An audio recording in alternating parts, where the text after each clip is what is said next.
여러분 안녕하십니까? 시사쇼 정치다 김보건입니다. 탈북민 단체가 대북전단과 K-팝 드라마를 담은 USB를 대형 풍선에 실어서 북으로 날려보냈습니다. 앞서 북한이 추가 대북전단을 살포하면 100배로 보복하겠다고 위협한 상태여서 긴장감이 높아지고 있는데요. 특이 동향 없는지 자세히 짚어드리겠습니다. 6천만 원 호화 기내식 논란 등 김정숙 여사의 인도 방문 논란이 문재인 전 대통령의 참전으로 격화하는 모습입니다. 여당의 공세에 오늘은 친문 의원들이 반박을 했는데요. 잠시 후에 바로 전해드립니다. 1분 뒤에 돌아오죠.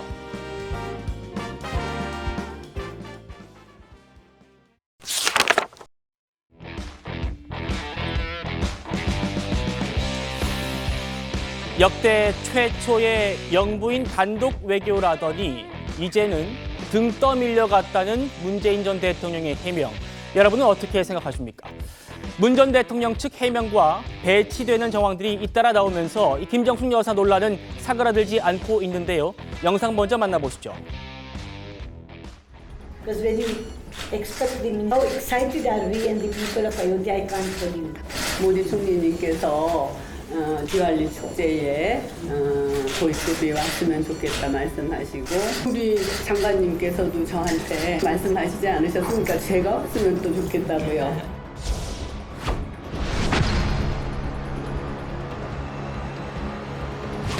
김정숙 여사의 인도 방문과 관련해 의문들이 쌓여가고 있습니다.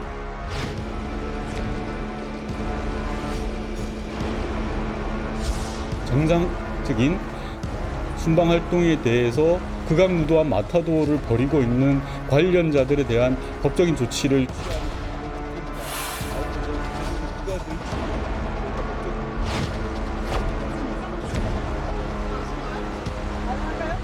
물론 미리 계획을 해서 갔었더라면 이런 문제가 더 없었겠죠. 그러나 인도 현장에 갔을 때 인도 측에 간곡한 요청이 있었는데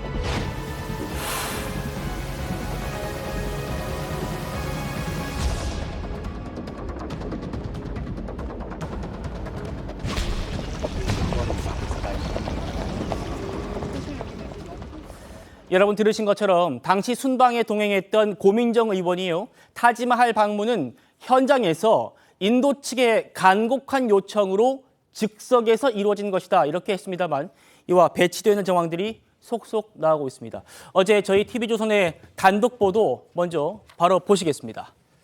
김정숙 여사의 방문을 닷새 앞둔 2018년 10월 30일에 청와대와 문체부 직원들이 사전 답사를 간 그 일정표입니다. 이때만 해도요. 이렇게 러크나우 공항에서 바로 서울 공항으로 옵니다. 타지마할 일정이 없었어요. 곧장 서울로 돌아오는 일정만 있었던 건데요. 그런데 인도 방문 이틀 전인 11월 2일자 일정표에는 타지마할 일정이 등장합니다. 호 대변인님. 네네. 답사라는 거는 계획을 짜놓고 실제 계획대로 수행하는데 문제가 없는지 우리가 사전에 체크하는 건데 답사 이후에 이렇게 타지마할 일정이 추가가 됐다는 겁니다. 저의 추정은 갑자기 추가됐다기보다는 원래부터 있었던 일정이라고 생각합니다. 타지마할 가는 것을 문제 목적으로 해서 이 방문이 기획됐었던 것이기 때문에 미리 나왔었던 그 처음에 이제 답사한 이후에 나왔었던 일정표에는 실제로 가는 것인데 이제 빠져 있었던 것이고 이틀 전에 이제 실제 가는 사람들한테 배포된 저 일정표, 예. 저 이제 보통 뭐 대회비 뭐 이렇게 찍혀가지고 거기다가 무슨 그 행사명도 이제 쓰고 뭐 하거든요. 이제 그 일정표에는 진짜 일정을 넣을 수밖에 없는 거죠. 그리고 내부적으로만 공유되는 것이기 때문에 저기에 저 일정이 있었다는 것은 원래부터 타지마할 가는 것은 결정돼 있는 것이었다. 그리고 앞에 이제 그 대외적으로 공개했었던 것은 일종의 약간 이제 그 대외적으로 이제 보일 수밖에 없는 이제 그런 것이었다라고 저는 이제 추정을 하고요. 네. 그날 마지막 날 일정이 비어 있습니다. 통째로 비어 있습니다. 그리고 이제 거기서 차로 가면 6시간 정도니까 비행기로 갈 수밖에 없는 타지마할로 전용기를 타고 이동을 한 것이거든요. 그 이동을 위해서 사실은 원래는 민항기로 가게 돼 있었던 장관이 가게 돼 있었던 것인데 갑자기 대한항공의 전세기 계약을 체결하고 가게 된 것입니다. 그러니까 대한항공 전세기를 타게 된 것 자체가 저 일정을 위해서 이제 계약을 한 것이라고 저는 봅니다. 네. 대한 전세기 타고는 가지 않을 수 없기 때문에 그래서 그날 그 비어 있는 일정에 거기를 가시고 그 다음에 이제 출발하니까 우리나라에 도착하는 것은 8일 날 새벽 1시 40분에 도착을 합니다. 굉장히 네. 이례적인, 누가 봐도 상식적이지 않은 일정이죠. 그러니까 이렇게 이해가 되지 않은 이런 것들이 모두가 이제 하나의 목적을 위해서 모두가 이제 움직인 것이다라고 추정할 수밖에 없습니다. 여선홍 행정관님, 문재인 정부에서 청와대에 계셨기 때문에요. 좀 여쭤보고 싶습니다. 당시 사전 답사에 동행했던 정부 관계자를 저희 TV조선 취재진이 접촉해서 지금 얘기를 들은 겁니다. 사전 답사 때 청와대 직원이 서울과 소통을 해가지고 타지말 방문을 결정하는 걸로 안다. 이렇게 얘기했는데 누구랑 소통을 했는지 또 어떻게 결정난 건지 좀 궁금하거든요. 그러니까 지금 뭐 문재인 정부에서 주장하는 것은 어쨌든 이것은 한국과 인도 두 나라의 뭔가 이제 그 친밀도를 높이기 위한 친교 일정이다 이렇게 이제 이야기를 하고 있거든요. 네. 애초에 지금 뭐 그 국민의힘에서는 인도 방문 자체가 타지마할의 목적이다 그랬는데 사실은 지금 민주당에서 또 문재인 전 대통령이 이야기하는 것은 인도 총리가 8월 만찬 때 그때 이미 인도 방문을 요청을 했었다. 그리고 나서 계속 이제 한국이랑 인도랑 계속 이야기하다 보니까 네. 우리 측에서 인도가 계속 재차 이제 뭐 고위급을 고위급 인사 참석을 요청을 하니까 우리가 그 우호 증진을 위해서 그 대통령 영부인 배우자를 가기로 이제 협의를 끝나고 나서부터 이제 계속 이제 그런 지금 나오는 문서들이 나오는 것이거든요. 근데 네. 이게 단순히 그 문서만 보고 셀프 요청이다. 그리고 목적 자체가 타지마할이 관람이 목적이다. 이렇게 이야기하는 게 사실은 뭐 팩트를 바라보는 그런 관점의 좀 차이일 것 같습니다. 최근에 이제 인도의 모디 총리가 예. 총선에서 승리해가지고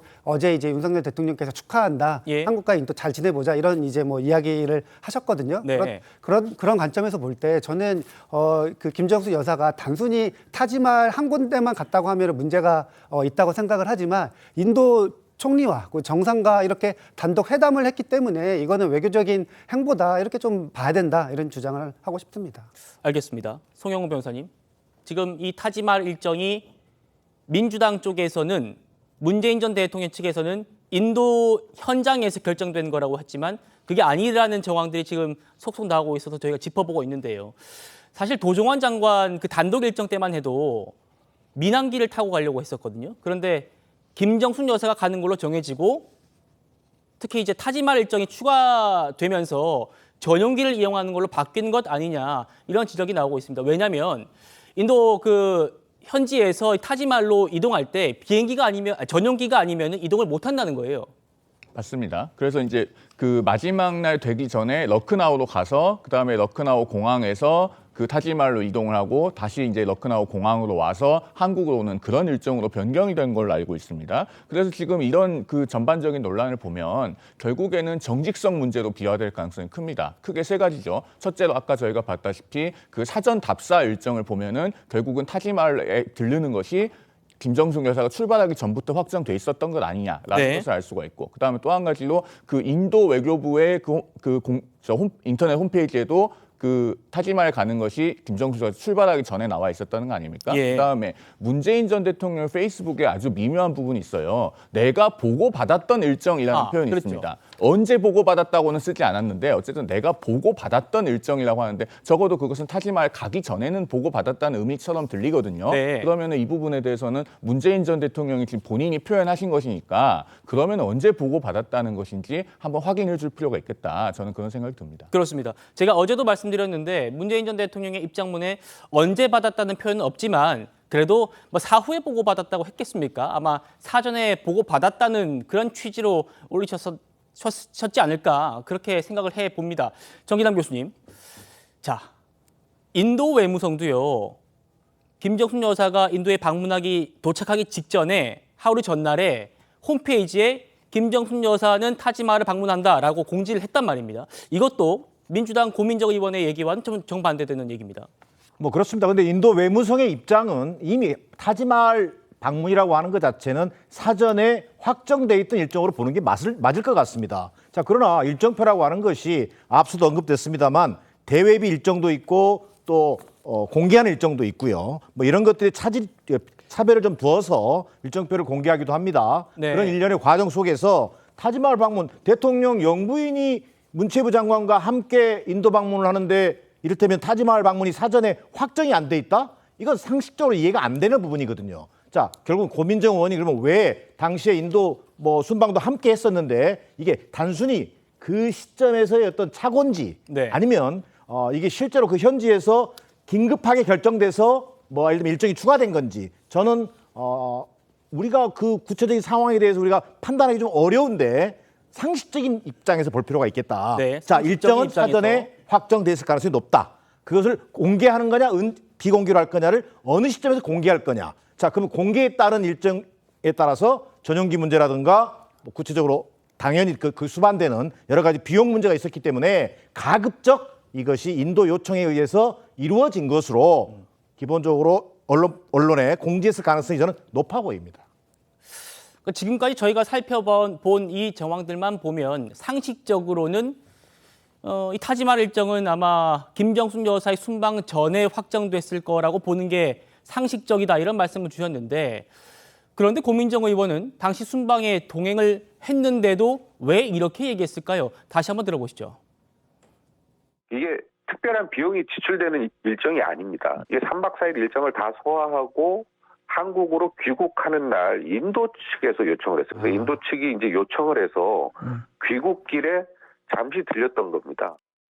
인도에서는 타지마할을 가장 자랑스러워하는 이제 국보이고 그러다 보니 이제 영부인이 가셨을 때 다시 또 요청을 했었던 건데 인도 측에 간곡한 요청이 있었는데 거기에 대해서 또 저희가 거절할 수도 없는 노릇 아니겠습니까? 이렇게 그 실제로 케미가 작동이 되면 여러 가지 즉석 제안들도 생겨나는 게 외교입니다. 여행 장관님, 황희 의원도 문체부 장관 하셨잖아요. 그러니까 뭐 문체부에서 아마 그런 보고들도 받았을 수도 있을 것 같아요. 이후에라도. 그리고 뭐 이번 논란 이후에도 또 문체부 직원들이 있으니까 정보가 있을 텐데 해명이 좀 맞지 않습니다. 저희가 지금 쭉 잘 살펴본 바와 어떻게 좀 바라보십니까? 그러니까 아마 뭐 고민정 의원도 이 동행은 했지만 이 행사 자체를 준비한 뭐 스텝이 아니었기 때문에 정확히 어느 시점에 본인이 이제 받아들였을 그런 시점상의 약간 뭐 갭은 있겠다 이런 생각은 들거든요. 그러니까 지금 고민정 의원 같은 경우에는 본인은 이제 직석 제안이라고 하셨는데 네. 그 직석 제안이 예컨대 맨 처음에 1차 나왔던 일정표에 없었는데 뭐 답사단, 그러니까 사전 답사단이 답사를 끝나고 나서 나왔던 그 인도 측과 협의로 나왔던 제안 같은 경우에는 즉석 제안이라고 이렇게 표현을 할 수도 있을 것 같거든요. 네. 그리고 저는 약간 본질적으로 예를 들어서 김정숙 여사가 그러니까 못 갈 곳을 갔냐. 그러니까 제가 이 자료를 찾아보니까요. 김정숙 여사께서 2018년 11월에 가셨는데 2018년 3월에 마크롱 대통령이 인도 방문했을 때 그 브리지트 여사와 함께 이 타지마할 갔었거든요. 그리고 그해 이제 2월 달에 캐나다 트리도 총리도 그때 인도 국빈 방문했는데 가족들이랑 다 여기 옆에 이제 거기 관광객들 이렇게 사전 차단하고 그 앞에서 사진을 찍고 이런 일정들이 다 있었습니다. 그러니까 제가 보건대 이거 지금 인도를 방문하는 국빈급 어쨌든 정상급 이런 인사들에게는 인도에서 이렇게 타지마할 관람을 어쨌든 뭐 의례적으로 아니면 본인들이 원해서 이렇게 요구했을 가능성이 굉장히 높다. 그래서 이거를 좀 참고해서 좀 봐주셨으면 좋겠다 이런 말씀 드립니다.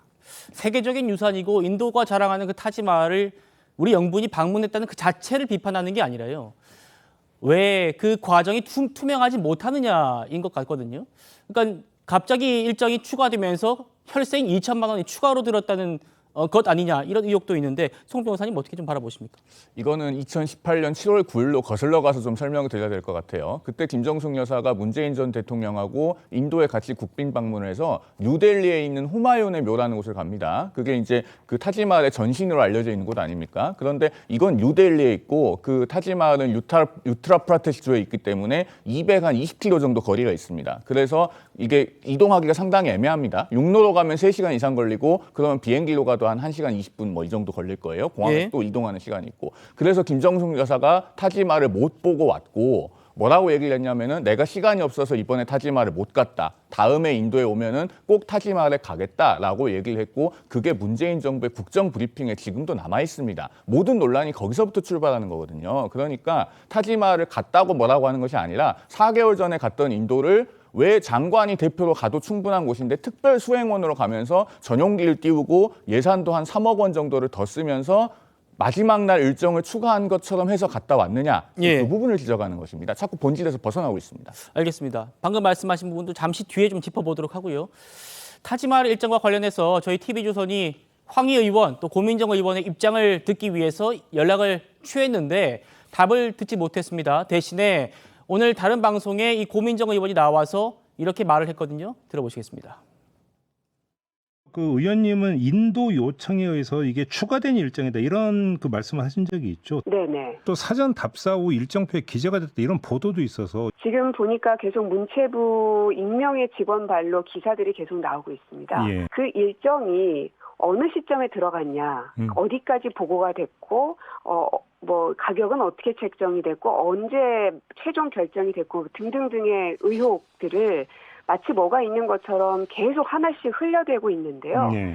순방이라는 건 여러 가지 가능성들이 존재합니다. 그래서 인도 측에서의 타지마할을 방문해달라는 요청은 계속 있었고 계속 변동들이 있었던 겁니다. 근데 그것을 일부분만 계속해서 누군가가 흘리기 시작하면 마치 의혹이 있는 것처럼 이게 계속 이제 꼬리에 꼬리를 물고 있는 거거든요. 호 대변인, 지금 고민정 의원 얘기는 마치 이 기사의 출처를 찾겠다, 뭐 문체부 직원의 잘못이다 이렇게 지금 좀 논점을 좀 비틀어서 말씀하신 것 같아요. 그러니까 질문한 사람이 질문한 것에 대해서 이제 그 질문에 대한 답변을 하지 않으시고 엉뚱한 얘기를 하시지 않습니까? 저는 우리 국민들을 좀 너무 우습게 보고 있다라는 생각이 듭니다. 대통령이나 대통령의 부인이 해외 나갈 때 거기에 관련돼 있는 같이 가는 공무원들, 공직자들, 또 기자들, 그다음에 그 관계된 그 민간 그 기업의 관계자들 굉장히 많습니다. 얼마나 많겠습니까? 수십 년의 역사 동안에. 예. 이분들이 어떻게 돌아갔는지 다 웬만큼 알지 않습니까? 그런데요, 저런 일은 있을 수가 없는 일입니다. 대통령이나 부인의 일정을 갑자기 현지에서 요청한다는 것 어마어마한 외교적인 결례입니다. 예를 들면 뭐 경복궁을 해외 정상이 가셨는데 경복궁까지 가셨으니까 뭐 바로 옆에 있는 뭐 통인시장 잠깐 이 정도는 아까 말씀하신 뭐 그런 케미에 의해서 변동이 있을 수 있는 그런 범위입니다. 그런데 비행기를 몇 시간을 가야 되는 뭐 차로는 6시간 가야 되는 거기를 그 일정을 갑자기 없던 일정을 가달라고 요청을 해서 그 일정이 갑자기 정해졌다? 이런 일은 정상 외교사에 없는 일이고요. 예. 예를 들면 제가 생각할 땐 이렇습니다. 미국 대통령이 우리나라에 7월 달에 왔습니다. 한미 정상회담 하려고. 그런데 우리나라에서 우리 정부에서 미국 대통령님 11월에 부산 유엔 기념공원 무슨 리모델링 공사 기공식이 있습니다. 이거 중요한 행사니까 그때 한번 도와주시죠. 넉 달 뒤에. 네. 이게 말이 되는 일입니까? 있을 수 없는 일이거든요. 그런데 그걸 마치 그렇게 요청을 해가지고 부인이 할 수 없이 하도 요청하니까 대신 갔다. 이렇게 정말 상식적으로 납득할 수 없는 일을 외교를 해본 사람들은 다 아는 일을 이렇게 계속 이제 꿰어 맞춰서 말씀하시는 것은 너무나 국민들의 수준을 낮게 보시는 것이라고 저는 생각합니다. 민주당에서 이번 논란과 관련해서 뭐 과거에 영국 엘리자베스 여왕이 방한했을 때 안동 간 것과 비교를 했었는데 엘리자베스 여왕의 안동 방문도 사전 답사를 정말 많이 했던 걸로 확인이 됐었습니다. 정기남 교수님, 고민정 의원이요 당시 청와대 부대변인이었거든요. 그러니까 뭐 여선호 행정관님 말씀처럼 의전실 소속이 아니어서 이런 뭐 과정을 소상히 모를 수 있다고 하더라도 일단 부대변인이기 때문에 기자들도 같이 가야 되고 그러다 보면 일정 같은 걸 본인이 체크했지 않겠습니까? 왜 이렇게 얘기하는 걸까요? 글쎄요, 좀 이 사안 자체를 이렇게 심각하게 보지 않을 거예요. 왜 그러냐면요. 자, 좀 전에 호 대변인께서 얘기하셨습니다만 이게 영부인이 참여하는 일정입니다. 문체부 장관이 대표로 가고 있습니다. 영부인이 법적 신분이 안 되기 때문에 특별 수행원 자격입니다. 자, 기자단도 가고 있습니다. 일정이 바뀌더라도요. 이건 대비 일정이냐 어느 시점에 공개 일정으로 전환되느냐 이런 차원에서 일정은 얼마든지 조율이 가능한 겁니다. 네. 자, 그런데 이걸 갑자기 처음에는 셀프 초청 논란으로 가다가 그다음에 초호화 기내식 논란으로 가다가 자, 확인할 수 있는 얼마든지 근거들이 있습니다. 지금 앞서 문체부 직원의 잘못이다? 저는 그렇게 보지 않습니다. 예. 문체부 직원이 익명으로 물어냈습니다만 자, 문체부 공무원들을 통해서 당시에 소위 이른바 기내식 총경비가 얼마나 들었는지 아니 기자들도 먹고 거기 수행원들도 같이 식사했던 거 아니겠습니까? 예. 왜 6천여만 원에 달하는 초호화 비용이 나왔던 것인지 아니면 그다음에 대통령 부부의 순방 경비라고 하는 것은 다 이미 공개하도록 돼 있지 않습니까? 이런 것들이 하나하나 제대로 공개되면 상당 부분은 의혹이 해소될 수 있는 부분들이 많다. 그런데 이 자체를 가지고 논란을 제기하면서 호화 외유다, 뭐 버킷리스트 관광 여행한 거 아니냐 이런 식의 어떤 단정적 표현으로 몰아가면 결국은 사실관계는 계속 공방만 이루어지고 오히려 해명은 국민적 관심사에서 볼 때는 도대체 뭐 하자는 거냐? 몇 년 전에 대통령 부인이 갔던 인도 여행을 가지고 도대체 무슨 얘기를 하자는 거냐 해서 오히려 궁금증만 더 커지고 오히려 논란만 예. 커지는 거 아니겠느냐. 저는 그런 의미에서 본다면 정부 여당이 문체부 공무원 통해서 그 당시의 비용이라든지 여러 가지 정황상의 얘기들을 명료하게 저는 공개하는 것이 맞다고 보여집니다. 송 변호사님. 아니 정부 여당이 무슨 얘기를 하려고 하는지가 아니고 이건 문재인 전 대통령이 회고록에서 최초의 영부인 단독 외교라고 했기 때문에 촉발된 문제라는 점 잠깐 말씀드리고요. 예. 제가 그 고민정 의원에 대한 얘기를 좀 하려고 하는데 고민정 의원이 이 타지마할 방문건에 관해서 본질을 약간 비틀어서 얘기하는 게 이번이 처음이 아닙니다. 예. 5월 22일에도 한 지상파 아침 라디오에 출연을 해서요. 처음에는 아예 초청장도 없다고 해서 평산마을 비서실에서 초청장을 확인해 줬더니 이제 또 말이 바뀐다 이렇게 얘기를 했는데요. 이 초청장은 이미 2020년에요. 서울중앙지방법원 판결로 초청장이 있다는 것 자체는 그때 다 나왔습니다. 왜 어떻게 나왔냐? 그 중앙일보 남정호 논설위원이 2019년에 신문 칼럼에서 인도 대사관은 한국 쪽이 김 여사를 대표단 대표로 보낸다고 알려와서 초청장을 보냈다라고 말했다. 라고 칼럼에 썼으니까 이걸 청와대가 정정보도 청구 소송했다가 2020년에 패소를 합니다. 네. 그때 초청장은 있었지만 한국에서 김정숙 여사 가겠다고 하니까 초청장 보내줬다라는 게 이미 다 확인이 됐는데 예. 고민정 의원이 5월 23일에도 뒷북히는 이야기를 했거든요. 그래서 이런 게 처음이 아니다라는 말씀 드립니다. 저는 딱 예. 초청 부분만 간단하게 짧게 말씀드리면은 그러니까 이제 고민정 이야기 그 한 이유는 뭐냐면은 외교부 직원이 대변인이 관련해 가지고 논란이 있고 나서 브리핑을 했는데 김정숙 여사 초청장을 못 찾았다고 그렇게 이야기를 해요. 그러니까 지금 송 변호사님 말씀하신 그 내용을 그러니까 외교부 대변인이 인지하지 못하고 못 찾았다 없는 것처럼 이야기를 해가지고 이제 고민정 의원이 평산에서 아예 찾았다 이렇게 이야기를 한 부분입니다. 알겠습니다. 조금 더 저희가 지금 처음부터 끌어왔던 주제로 좀 집중을 해보죠. 아까 황희 의원이 했던 말 기억하십니까? 타지말 방문이 뭐 특별한 비용이 지출되는 일정이 아니다라고 했는데 호 대변인님, 타지말 다녀온 뒤에 전용기 계약서 다시 썼잖아요. 그때 2천만 원이 추가됐단 말입니다. 어떻게 봐야 됩니까? 그러니까 민항기를 원래 계획대로 민항기를 타고 갔다면은 저기까지 갈 수 자체가 없었겠죠. 그러니까 갑자기 전용기 계약을 한 것이지 않습니까? 그러면서 비용이 몇억 원이 추가됐단 말입니다. 거기서 이제 기내식이 6,200만 원이다라는 게 나오는데 저는 기내식은 이게 문제 본질은 아니라고 생각합니다. 그것은 이제 왜 그렇게 많이 나왔는지는 나중에 팩트를 통해서 밝히면 될 일입니다. 네. 문제 본질은 안 가도 될 법한 일을 대통령 부인께서 갑자기 가셨다. 이게 5년 전 일이지만은 지금 국민들이 의혹을 갖고 계십니다. 그리고 대통령과 대통령 부인의 일은 굉장히 중요한 문제 아니겠습니까? 그렇다면 이제 해소를 해야 된다라는 얘기입니다. 그리고 거기서 이제 그 비상식적인 해명들이 계속 나오면서 점점 더 의혹은 이제 증폭돼 가고 있단 말이죠. 그렇다면은 해소를 해야 되는 것이 저는 옳다고 보고요. 운항 비용이 2천만 원 추가된 것은 그 일부의 이제 지엽적인 일이고 실제로는 쓰지 않아도 될 예비비 4억 원이 국무회의에서 사흘 만에 비상식적으로 편성이 돼서 집행이 됐고 네. 그것이 과연 무엇을 위한 것이었느냐라는 국민들의 궁금증이 점점 커지고 있다라는 것이 저는 본질이라고 생각합니다. 알겠습니다. 정기남 교수님께 이거 하나만 좀 여쭤보고 넘어갈게요.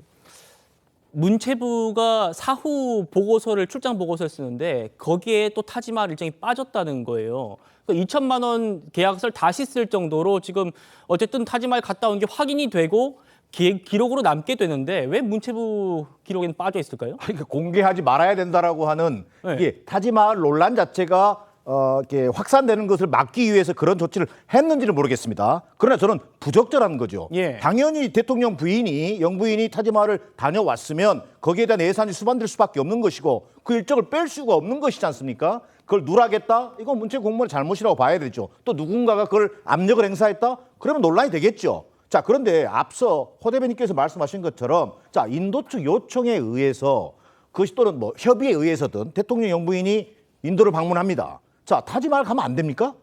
타지마할 간 거 자체가 주관적으로 굳이 안 가도 될 법한 일정이라고 얘기할 수 있는 겁니까? 저희가 지금 뭐 그런 내용 그런 건 아니잖아요. 그러니까 같아요. 이 예. 논란 자체는 왜 갔느냐가 아니라 그 과정에서 지금 그렇죠. 누락되고 있는 부분들. 만약에 그렇죠. 예산상의 논란이 있다면 예산이 정확하게 어느 정도 만약에 문제가 됐었고 낭비 요소가 있었다든지 이런 것들을 공무원들이 지금 다 가지고 있지 않습니까? 자료를. 그걸 공개하고 오히려 이걸 문재인 대통령한테 얘기를 할 겁니까? 누구 예를 들면 영부인한테 얘기하라고 할 겁니까? 이분들이 어떻게 기내식 얘기를 어떻게 알고 있습니까? 준 대로 먹었을 뿐이죠. 자, 그러면 그 일체 행사를 관장했던 공무원들이 명명백백하게 네. 얘기해주면 될 일이다. 자칫 공무원들에게 좀 책임을 전가하는 책임을 전가할 문제는 아니죠. 지적이 나올 수 있을 것 아니, 같아서 자료가 다 예. 있을 텐데 당사자들이 누구 고민정 의원이 그 당시에 기내식을 뭘 먹었는지 어떻게 기억하냔 말이에요. 이를테면 네. 그런 것들이 다 이미 자료에 있기 때문에 그걸 명명백백하게 공개하고 필요하면 조사를 요구하고 수사를 의뢰해서 이 문제를 해결할 일이지 이걸 밝히세요. 왜 딴 얘기하세요? 이렇게만 가면 저는 공방으로 치달을 가능성이 높기 때문에 말씀드리는 겁니다. 문체부가 밝혀야 한다 이렇게 정리할게요. 호 대변인. 네, 저는 이제 그 지금 말씀하신 부분들이 이제 기술적인 문제들입니다. 네. 기내식 비용이 얼마였고 왜 보고서에 넣지 않았느냐 이런 것은 이제 그 지엽적인 문제들이고요. 문제의 본질은 가지 않아도 될 것을 억지로 누군가를 위해서 만든 것이 아니냐 이것이 문제의 본질입니다. 국민들이 궁금해하시는 부분이고요. 그래서 저는 이것을 감사를 통해서건 감사원의 감사를 통해서건 아니면 지금 교수님 말씀하신 대로 수사 의뢰를 해서 수사를 통해서건 어쨌건 의혹은 해소를 해드려야 우리가 이런 것을 하는 것은 정치 공세로 하는 것이 아닙니다. 앞으로 이런 일이 없어야 되기 때문에 그렇습니다. 그것은 현 정부에도 마찬가지로 해당되는 것이고요. 다음에 올 정부에도 또 똑같이 해당되는 것입니다. 그것이 공직자의 기본적인 자세이기 때문입니다. 그렇죠. 알겠습니다. 다음 얘기로 좀 넘어가 보도록 할 겁니다. 김정숙 여사가요. 인도에 가기 4개월 전인 2018년 7월에 문재인 대통령 부부가 그때 인도를 국빈 방문했었죠. 그때 김정숙 여사가 이런 말을 한 적이 있답니다. 같이 한번 보시죠. 당시 김정숙 여사가 인도의 대표적인 문화유산, 이슬람 문화유산인 후마윤 묘지를 방문했었는데요. 이 사진입니다. 청와대도 홍보했던 그 장면이에요. 여기에 어떻게 되어 있냐면 시간이 더 있었다면 타지마할에 아쉬운 대로 타지마할의 전신인 이곳에 오게 되었다. 아쉬운 대로라고 얘기를 하면서요. 다시 인도에 오게 된다면 타지마할에 꼭 갈 것이다. 라면서 아쉬움을 토로하기도 했습니다. 이 서술어까지 모두 청와대에서 쓴 겁니다. 다시 인도에 오게 되면 김정숙 여사가 타지마할에 꼭 갈 거라고 말했다. 아쉬움을 토로했다. 라는 게 청와대의 설명이라는 거예요. 송 변호사님. 그러니까 어제 문재인 전 대통령이 등 떠밀려서 간 거다. 우리 와이프는, 우리 아내는 이렇게 얘기하는 거가 맞지 않는 거 아니냐라는 게 지금 국민의힘 주장입니다. 그렇습니다. 그리고 아까도 제가 말씀드렸던 게 바로 저 부분이거든요. 그러니까 김정숙 여사가 인도를 다시 방문하기 불과 4개월 전에 타지마할 못 간 것에 대해서 공개적으로 아쉬움을 토로했고 실제로 4개월 뒤에 특별 수행원, 그러니까 무슨 대표 단장도 아니고 특별 수행원 자격으로 인도를 다시 방문하면서 마지막 날 일정에 타지마할을 넣어서 방문을 하고 왔고 그러면서 원래 도정환 장관이 갔으면은 전체 예산 한 2,600만 원 들었을 건데 3억 7천만 원 정도가 쓰여서 국민의 혈세가 3억 원이 넘게 더 들어갔고 그렇기 때문에 이 모든 논란이 불거지고 있는 것입니다. 등 떠밀려 갔다고 하는데 제가 계속 강조해서 말씀드립니다만 우리나라 법원 판결은 그렇지 않습니다. 중앙일보 논설위원이 인도 대사관에 확인해봤더니 인도 대사관이 뭐라고 했냐. 한국 측에서 김정숙 여사가 온다고 하니 초청장을 보내줬다. 이렇게 확인했다고 법원 판결문에 나와 있습니다. 예, 알겠습니다. 그리고 또 김정숙 여사가 인도 방문 때 그때 타고 갔던 전용기에 이 대통령 휘장이 있어서 논란이었던 것 기억하실 텐데요. 그런데 추가로 나온 거는 김 여사가 공항에 갈 때 탔던 대통령 전용 헬기 지금 보시는 겁니다. 조그맣게 저희가 쉽게 보시도록 빨간색 원으로 표시해뒀는데 저게 대통령 전용 헬기예요. 저 헬기에도 대통령 휘장이 달려있는 걸로 지금 보이죠. 여선호 행정관님. 지금 국민의힘에서는 인도 방문 처음부터 끝까지 영부인이 특혜 의전을 받은 것 아니냐. 왜냐하면 헬기든 대통령 전용기든 대통령이 타고 있을 때여야 한다라는 규정이 있기 때문이라고 지적을 하고 있거든요. 어떻게 보십니까? 근데 이게 정확히요. 이 규정, 이 휴장 규정이요. 네. 대통령이 ING로 타고 있는 그 전용기나 아니면은 무슨 그 탑승기 같은 경우에만 휴장을 달 수 있느냐 그게 아니라 대통령이 탑승하는 항공기에 아니면은 뭐 자동차, 열차 이런 데 달 수 있다는 거거든요. 그러니까 이제 이런 규정을 해석을 해보면은 그냥 전용기 있잖아요. 그 전용기에 휴장을 붙일 수 있는 거다. 그래서 명백히 이걸 규정 위반이라 보기에는 약간 애매한 측면이 있다. 이걸 먼저 말씀드리고요. 근데 이제 뭐 계속 이야기 되는 것은 근본적인 이 논란의 본질은 그러니까 한마디로 영부인이 단독으로 외교 행보를 하고 그리고 정상급 이런 그 의전 이런 것들을 단독으로 받은 적이 없기 때문에 계속해서 논란이 되고 있는 것 같아요. 그러니까 예를 들면 전용기 때 아니면 전용기는 민간 항공기보다 분명히 이제 기내식이나 이런 단가들이 굉장히 높을 텐데 그것조차도 계속 이제 논란이 되고 있는데 이거를 한꺼풀 약간 조금 뒤로 조금 바라보면은 대통령 영부인에 대한 뭔가 법적인 그 지위 뭐 이런 것들을 우리가 너무 이제 조금 인색하게 해석하는 것은 아닌지 좀 이렇게 조금 설명을 좀 드리고 싶습니다. 네, 송 변호사님. 방금 아까 그 이낙연 총리가 대통령 전용기를 타고 나갔을 때와 비교하는 그런 그래픽을 저희가 보여드렸는데 여행 장관님 말씀처럼 좀 넓게 이 법정을 해석한다고 하더라도 그러면 왜 이낙연 총리가 그때 1호기를 탔을 때는 또 가렸느냐 이렇게 지금 여당은 주장하는 것 같습니다. 맞습니다. 지금 여행정관님 말씀대로 하면은 지금 우리 화면에 나오고 있습니다만은 이낙연 전 총리가 탑승했을 때도 저 휘장이 붙어 있었어야 되겠죠. 그런데 가려져 있고, 자 김정숙 여사는 당시에 대표 단장도 아니고 특별 수행원 신분이었다고 제가 아까도 말씀드렸고. 그 대통령 배우자는 어쨌든 공무원이 아니고 사인의 신분입니다. 특별한 어떤 의전이나 특혜를 부여받을 수 없어야 되는 지위인데 저렇게 마치 대통령이 탑승한 전용기를 타고 가는 것처럼 이렇게 휘장까지 붙어 있어서 황제 의전 논란이 나오는 것이죠. 저것에 대해서는 뭔가 납득할 만한 설명이 있어야 되는데 아직까지 제가 그런 설명을 들어보질 못했습니다. 정인환 교수님. 그러니까 이낙연 대표도 저때 인도네시아 순방을 할 때 정부 대표단의 성격을 갖고 왔기 때문에 대통령이 전용기를 내준 거잖아요. 그런데 저 때는 가렸단 말입니다. 어떻게 바라보시나요? 규정 위반 이전에 저는 과잉 의전이라고 봐야겠죠. 그리고 전용기를 타고 갈 때 1호기를 이용하다 보니까 우리 정부의 대표단이 지금 방문하는 거다라는 것을 강조하기 위해서 그렇게 할 수 있겠습니다만 오히려 영부인 입장에서 본다면 논란의 소지를 만들지 말았어야 된다. 과거에 DJ 김대중 전 대통령의 영부인이었던 이유 여사 같은 경우에는 미국의 뉴욕의 유엔 총회 연설에 참석하면서도 민항기를 이용했었거든요. 이런 그 경험들을 우리가 좀 배울 필요는 있어 보입니다. 그러니까 이 논란이 당시에도 있었어요. 그때 김의겸 청와대 대변인이 이렇게 얘기를 했었습니다. 인도에서 국빈급 예우로 환영해서 우리도 인도 국민들에게 대한민국 대표단의 성격을 보여줄 필요성이 있기 때문이다. 이렇게 얘기를 했는데 여행장관님, 제가 아까 말씀드린 게 이 부분입니다. 그러니까 대한민국 대표단 성격을 띈 게 이낙연 전 총리도 마찬가지 아니었냐. 이런 질문이 있거든요. 네, 그러니까 어떻게 보면은 지금 대통령 영부인을 대통령급 정상이라고 이제 그렇게 좀 규정을 한 것이죠. 그래서 지금도 전용기 띄었을 때 그때 이제 청와대 요리사도 같이 갔다는 거 아닙니까? 그러니까 대통령 전용기가 한번 이륙을 하면은 그 이제 운영 지원관이라고 해가지고 청와대 요리사들도 같이 함께 간다고 하거든요. 그러니까 이제 지금 문재인 정부에서는 이거를 문재인 전 대통령도 이야기했듯이 대통령 영부인의 단독 정상 외교다 이렇게 규정하고 싶어서 그 의전의 급을 약간 대통령급으로 맞췄다. 근데 여기에 대해서 이제 국민적으로는 약간 눈높이가 약간 다르다 이렇게 좀 보시면 될 것 같습니다. 그러니까 예를 들면은 미국 영부인 같은 경우에는 영부인 휘장이 따로 있거든요. 근데 이제 우리나라는 그런 것이 없기 때문에 오히려 이번 논란을 계기로 대통령 영부인에 대한 법적 지위, 제도 이런 것들을 조금 정비하면은 더 좋지 않을까 이런 생각을 가집니다. 알겠습니다. 자, 그리고 본질과는 다소 거리가 있다는 저희 패널분들의 말씀도 있었습니다만 기내식비와 관련한 의혹도 계속되고 있습니다. 정치권 얘기부터 듣고 오시겠습니다. 기내식이 한 끼당 한 40만 원 정도로 산술적으로는 계산이 나오는데 국민들이 궁금해하니까 그거에 대해서도 밝혀야 될 거고요. 문재인 대통령께서 입장을 밝히셨더라고요. 네. 그 밥값이 40만 원인지 아닌지는 밝히신 게 아니죠. 팩트 체킹을 해갖고 정확하게 국민에게 그 사실을 알려주면은 알겠습니다. 이런 논란은 더 이상 없고 불필요한 소모적인 논쟁 아닙니까? 지금 빨리 밝혀지길 원합니다.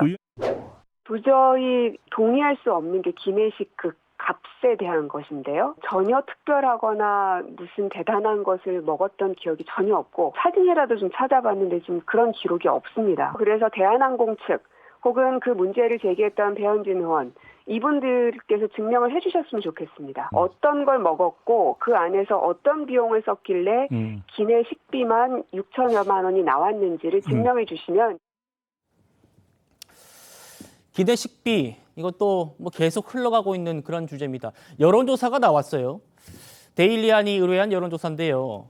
문재인 전 대통령 부인 김정숙 여사가 인도 타지마할 방문 시에 기내식으로만 6,292만 원을 사용한 것에 대해서 어떻게 생각하십니까? 라고 제가 그 질문을 그대로 불러드렸습니다. 이 질문에 대해서 응답자의 51.9%가 부적절하다. 그리고 그의 거의 절반 정도인 26.4%가 적절하다라고 응답을 했습니다. 어제 문재인 전 대통령은 이렇게 얘기했잖아요. 초호화 기내식이란 원천적으로 불가능하다. 이렇게 해명했습니다만 고 대변인, 일단 국민들은 부적절하다고 답하시는 분들이 많다고 나왔습니다. 아까 그 교수님 말씀하신 2002년에 이희호 여사가 당시에 이제 정부 수석 대표로 미국 뉴욕 방문할 때 그때 저도 그 취재 기자로 같이 그 비행기 타고 갔었습니다. 네. 기자 4명이 따라갔었는데요. 기내식 특별하지 않습니다. 대통령 전용기로 갈 때도 전세기로 갈 때도 기내식이 특별하지 않습니다. 나중에 청와대에서 각 그 언론사마다 비용을 청구합니다. 비행기값, 뭐 거기 뭐 식비 당연히 다 포함되어 있겠죠. 그렇게 많은 비용이 뭐 그 일반적인 비행기보다 그렇게 많은 비용이 아닙니다. 조금 더 비싸지만 타는 사람이 적으니까. 네. 그런데 저게 왜 6천만 원이냐? 저것은 이제 그 앞으로 이제 밝혔으면 좋겠습니다. 이 기회에 국민들이 궁금해 하시니까 저기에 무슨 우리가 알 수 없는 다른 비용들이 포함되어 있는 것인지 아니면 기술적으로 뭔가 다른 게 포함돼서 그런 것인지는 잘 모르겠습니다. 그렇지만 이 기회에 국민들의 그 궁금증은 해소를 해 주셨으면 좋겠고요. 저희가 초호화 기내식 드셨다고 말씀드리는 게 아니지 않습니까? 그게 6천만 원이든 아니면 600만 원이든 쓰지 않아도 돼 국민들의 세금이 혈세가 갑자기 비상식적인 방법으로 국무회의에서 사흘 만에 의결이 돼서 쓰여졌다는 것. 인도의 보통 국민들이요. 한번 그 관광 타지마할 끼어 있는 거 가려면 300만 원 정도가 듭니다. 예. 300만 원짜리 관광 가겠다고 결심할 수 있는 사람 우리나라 국민 중에 정말 많지 않습니다. 굉장히 적습니다. 그런데 저기에 3억을 써가지고 청와대 그 조리사 한식 명장이라고 하는데 그분까지 아까 대통령 부인에 대한 예우라고 말씀하시는데 대통령 부인이 가기 위해서 13명이 갑자기 포함돼서 4억 원 요리사까지 가는 그런 일정을 과연 국민들이 납득하시겠는가 첫 번째고요.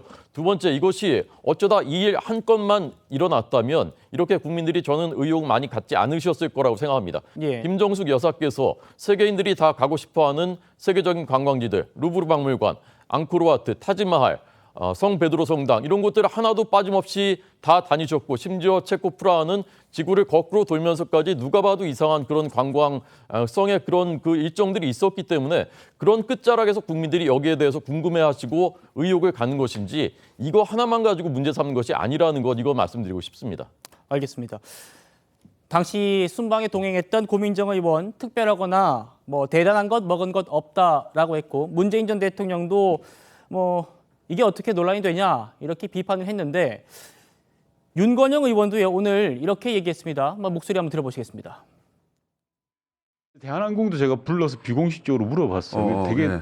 쫄아 있더라고요. 네. 겁을 내면서 말을 제대로 못해요. 대한항공 측 관계자들이. 그래서 저한테 비공식적으로 하는 말은 정확한 수치는 이야기할 수 없지만 역대 정부와 다르지 않습니다. 당연히 현 정부하고는 어떠냐 내가. 똑같습니다 의원님. 그게 어떻게 다릅니까? 라고 하는 거예요. 정기당 교수님, 방금 여론조사 보셨고요. 그러니까 지금 6천만 원 넘는 기내식은 잘못됐다라는 여론이 국민 여론이 많아요. 과반을 넘었는데 문재인 전 대통령 측은 그게 아니다라고 주장하고 있기 때문에 이거를 좀 세부 내역을 저도 공개했으면 좋겠는데 방법이 없는 건가요? 어떻습니까? 왜 방법이 없겠습니까? 이게 다 나와 있는 거고 저는 오히려 그 여론조사는 오히려 지금 이 기내식 뭐 호화 기내식 이 여론을 좀 부채질하기 위한 여론조사로 보여집니다. 자, 그런데 오히려 52% 저는 오히려 더 낮다고 생각합니다. 우리 국민들이 볼 때 6천여만 원 말이 안 되는 겁니다, 이건. 더 높게 나와야 한 80% 이상이 나와야 됩니다. 자, 그런데 예. 그걸 탓하고 싶은 생각이 있는 것이 아니라 자, 좀 전에 윤건영 의원이 대한항공 관계자들 불러서 확인했다 그랬지 않습니까? 네. 저는 이게 분명한 방법은 있습니다. 현 정부 순방 외교할 때 자, 기내식 예산이 얼마 들어가는지 비교표를 공개하면 됩니다. 아, 그러면 다 알게 되죠. 그건 누가 공개하는 겁니까? 아니, 이 정부 관계자들이 공개하면 되는 것이죠. 이 문제를 제기하고 있는 자, 국민의힘의 배현진 의원 같은 분도 국회의원 자격을 가지고 있지 않습니까? 그럼 국정조사 가기 전에 자료 요구해서 지금 현 정부 순방 외교에 들어가는 기내식 예산 1인당 얼마 나올 거 아닙니까? 그럼 자 문재인 정부 때 김정숙 여사 갔던 기내식 예산과 뭐가 다른지, 진짜 얼마나 뭔 초호화가 들어갔는지 아니면 뭔 계산상의 잘못인 것인지 이런 것들을 명백하게 확인할 수 있다고 생각합니다. 네, 여영정 의원님. 제가 너무 궁금해가지고 물어봤어요. 왜 민주당 의원들은 이거 자료 요구를 안 하냐. 네. 근데 지금 알아보니까요. 기가 막힌 게 외교부는 단 한 번도 기내식 총액을 공개한 적이 없답니다. 그러니까 제가 추천컨대 아마도 뭐 미국 갈 때 얼마 쓰고 뭐 다른 나라 할 때 얼마 쓰고 하면은 각각 이제 쓴 비용이 비교가 되지 않습니까? 네. 그렇기 때문에 아마 외교 관례상 한 번도 공개한 적이 없대요. 근데 이 기내식 총액이 왜 나왔냐? 예. 문체부가 이걸 공개했기 때문에 처음으로 나왔다는 겁니다. 그래서 지금 민주당 의원들이 외교부한테 현 정부 아니면 또 역대 정부 기내식 총액들 공개하라고 하는데 자료를 안 준다고 해요. 그리고 이게 대통령 기록물이기도 하고. 그러니까 제가 이것을 볼 때 예를 들면은 문체부는 여기서 이제 아마도 처음에 배현진 의원 줄 때 약간 좀 아차했을 것 같아요. 그리고 외교부 직원들도 굉장히 당황한다고 합니다. 혹시나도 외교부 그 순방 비용이 세부적으로 이렇게 공개될까 봐. 그래서 저는 이 문제는 계속 제가 주장하는 것은 네. 이제 김정숙 여사의 첫 단독 외교가 국민들 눈에 아직은 정서상 받아들이지고 있지 않아서 김정숙 여사의 인도 외교 그 행보 자체가 모든 비용이 약간 조금 어떻게 보면 가소비나 아니면 예산 낭비처럼 느껴지는데 이게 처음이 아니라 대통령 영부인들의 외교 단독 외교 활동들이 만약에 이제 그게 정례화되고 법적으로 이제 안정적으로 행해진다고 하면은 사실 이 비용은 크게 문제되지 않을 것이다. 그리고 앞으로 이 기내식 비용은 총액은 안 나올 것 같습니다. 외교부는 공개를 안 한다고 합니다. 송 변호사님, 그러니까 민주당 의원들이 그러니까 저도 궁금했거든요. 자료 요구 지금 190석 이제 의회 입법 권력을 다수 차지하고 있는 게 민주당인데 왜 그걸 안 하고 있을까 했는데 자칫 이게 외교부와 또 문체부 사이에 또 다툼일 수도 있을 것 같기도 하고 어떻게 좀 바라보십니까? 아니 야당이 지금 192석을 가지고 있으니까 뭐 국정조사든 뭐든 못하겠습니까? 아마 자료 요구해서 받으면 다 받을 수 있을 것이고 또 지금 200석에서 딱 8석 모자라니까 대통령 기록물 공개 추진하면 되지 않겠습니까? 국민의힘에서 뭐 8명 동의 안 하겠습니까? 그 관련된 대통령 기록물 열람해서 공개를 하면은 만약에 김정숙 여사나 문재인 전 대통령이 억울한 사안이라면 다 해소될 문제라고 생각을 해요. 그걸 빨리 좀 추진해 주시면 좋을 것 같고요. 예. 이 사안은 계속 범주를 혼동시켜서 일종의 물타기가 이루어지고 있습니다. 대통령의 해외 순방 예산은 문재인 전 대통령 시절의 해외 순방 예산과 윤석열 대통령의 해외 순방 예산을 비교하는 것이 맞겠죠. 예. 그리고 김정숙 여사 같은 경우는 대통령 배우자가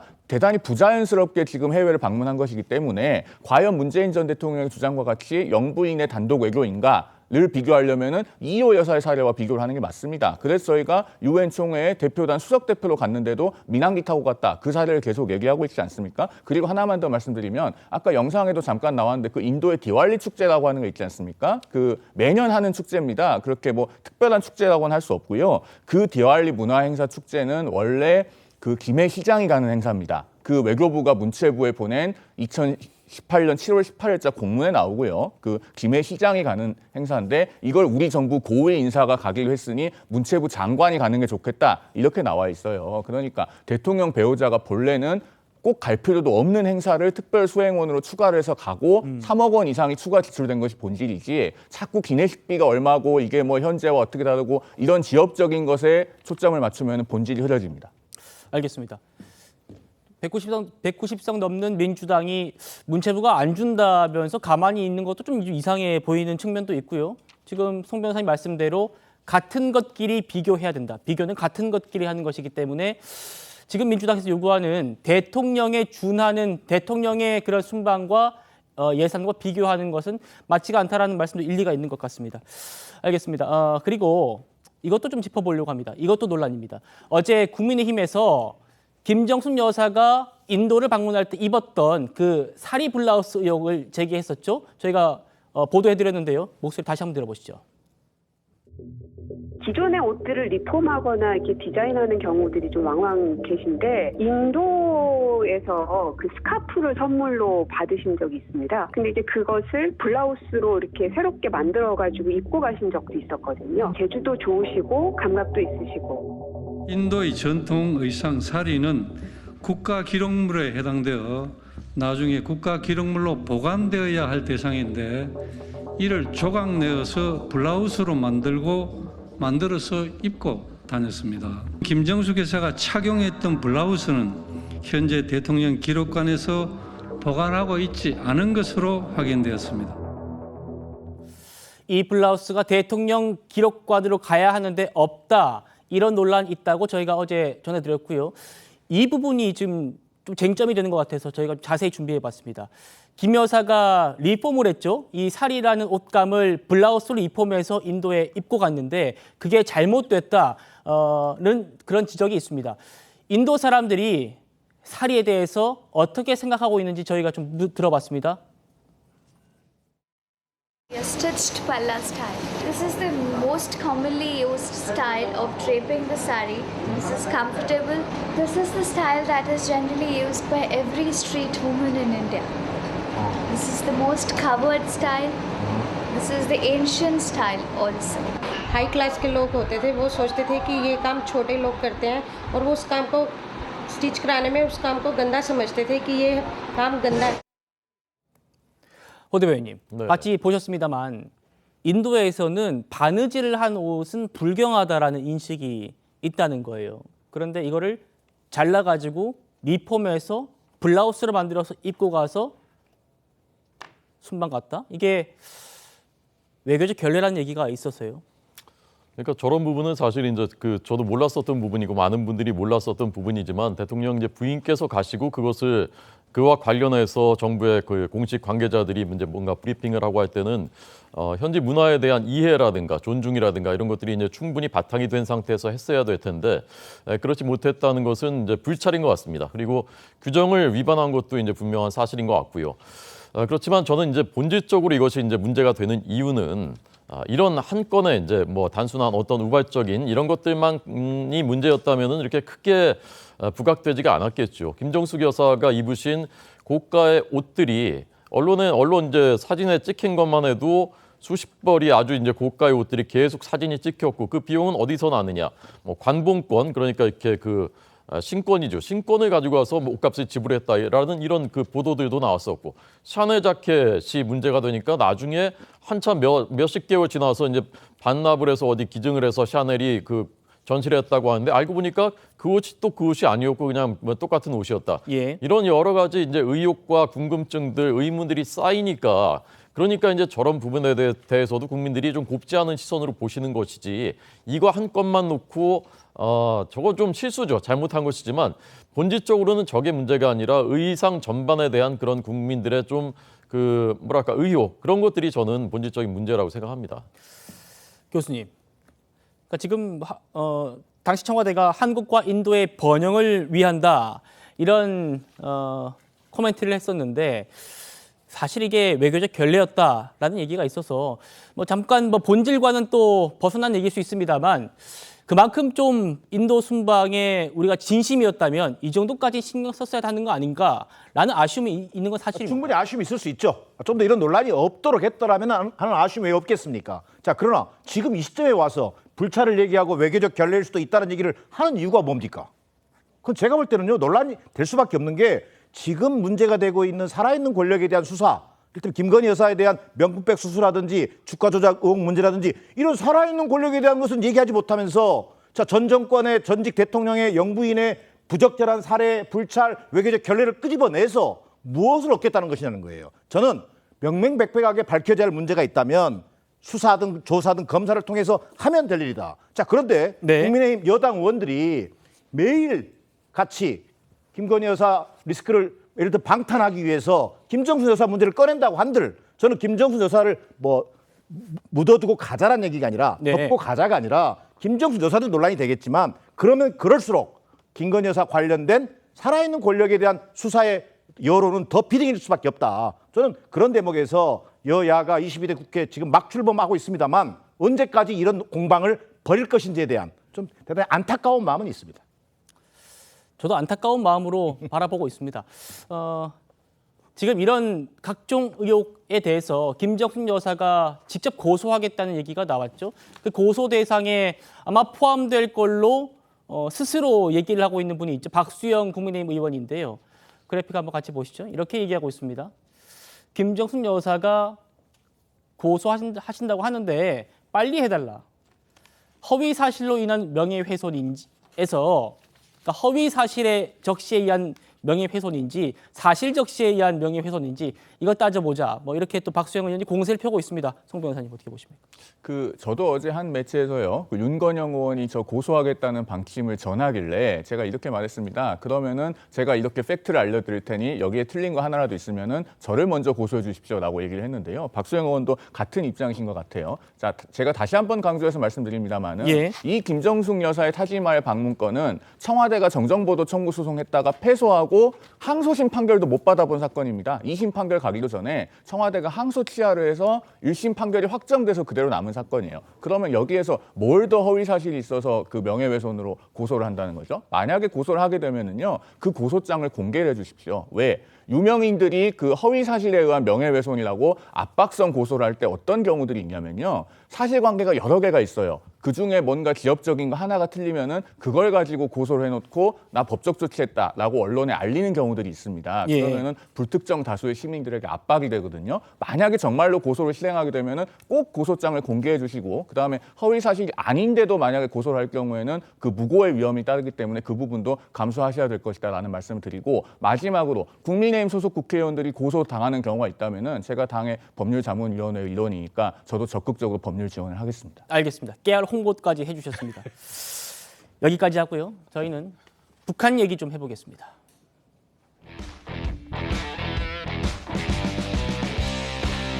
오늘 새벽에 한 탈북민 단체가 북한을 향해서 에드벌룬 10개를 날려보냈습니다. 대북전단 20만 장이고요. 그리고 나훈아와 임영웅의 노래가 저장된 USB도 수천 개 넣었다고 합니다. 이걸 받은 북한이 다시 도발을 감행할 가능성이 제기되고 있습니다. 들어보시죠.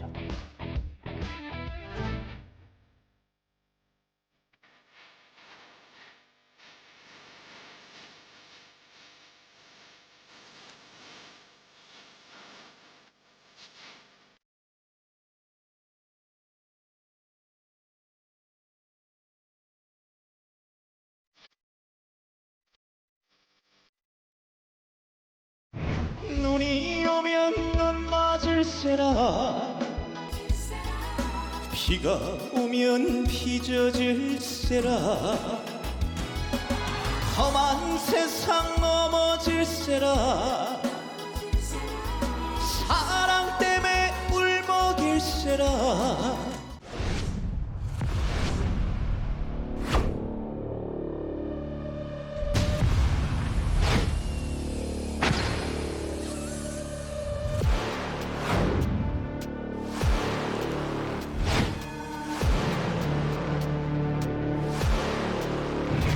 북한 인민이여 일어나라. 좋습니다.